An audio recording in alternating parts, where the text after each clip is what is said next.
Today we're going to learn about stem and leaf plots. So we have our stem section and our leaves section.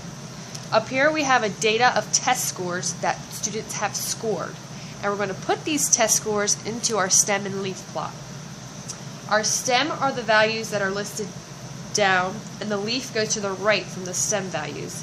The stem is used to group the scores, and each leaf shows the individual scores within each group. So when we write this, we're going to put the 1 in the stems column and the 0 in the leaves column. So our data consists of 10, 18, 24, 25, 20, 15, 11, 13, 21, 27, 30, 28, 34, 36, 12, 14, 29, 31, 33, 23, 31. So now we're going to put our data into the stem and leaf plot. So we're going to put our 1 into the stem, our 0 into the leaves. Now you don't have to continue writing 1, you just continue on. So our 1 is already here, then we're going to write our 8.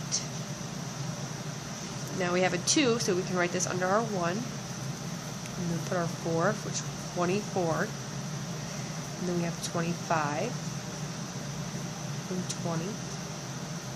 Now we have 15, so you go back up to the 1, put our 5. We have 11. We have 13. We have 21. 27. Now we have a new number. We're going to put 3 down here and put our 0 for 30. Then we have 28.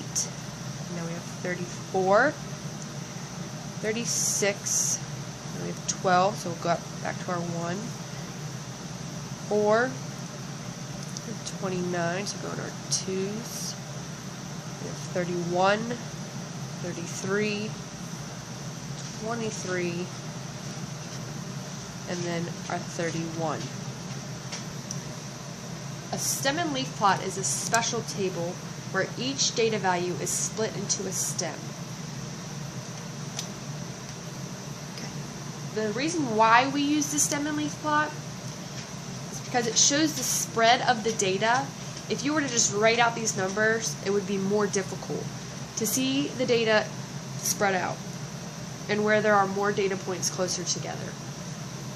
Stem and leaf plots condense the data, so you won't have to list all these numbers like up here. It's easier to also find the mean, median, and range, and even if the list of numbers is organized, you can do it from least to greatest. So I can rewrite this and put all the numbers from least to greatest.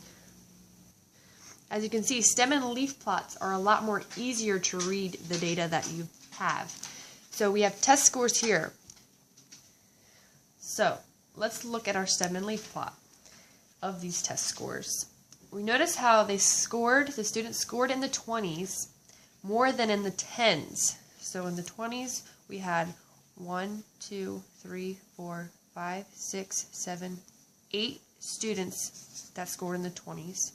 And 1, 2, 3, 4, 5, 6, 7, and 7 students that scored in the 1 stem. Also, the 30s is the least. 1, 2, 3, 4, 5, 6. So you can see next to the numbers of the leaves, we can see who scored what in this class. So since we have our stem and leaf plot all put together, let's find the range. To find the range, we're going to find the lowest number in the test scores and the highest number. So let's look in our leaves. Which is the lowest number? 0. So we have 10. Let's look in the highest. Here we have a 6. So we're going to take 36 minus 10, which equals 26. And this is going to be our range. Now let's find the mean of the data. To find the mean, we're going to add all of these numbers up, and then we're going to divide by however many leaves there are. So let's see how many leaves there are. 1, 2, 3, 4, 5, 6, 7, 8, 9, 10, 11, 12, 13, 14, 15, 16, 17, 18, 19, 20, 21. So when you add them all up together, you're going to get 485. And then you're going to divide it by 21, which is going to get you 23.09. And this will be your mean. Go. Now this stem and leaf plot is a method for showing the frequency with which certain classes of values occur. So we took our test scores that we had here and we classified it into a stem and leaf plot so we are easily able to read it. And that's how you do a stem and leaf plot. Gotta stop it.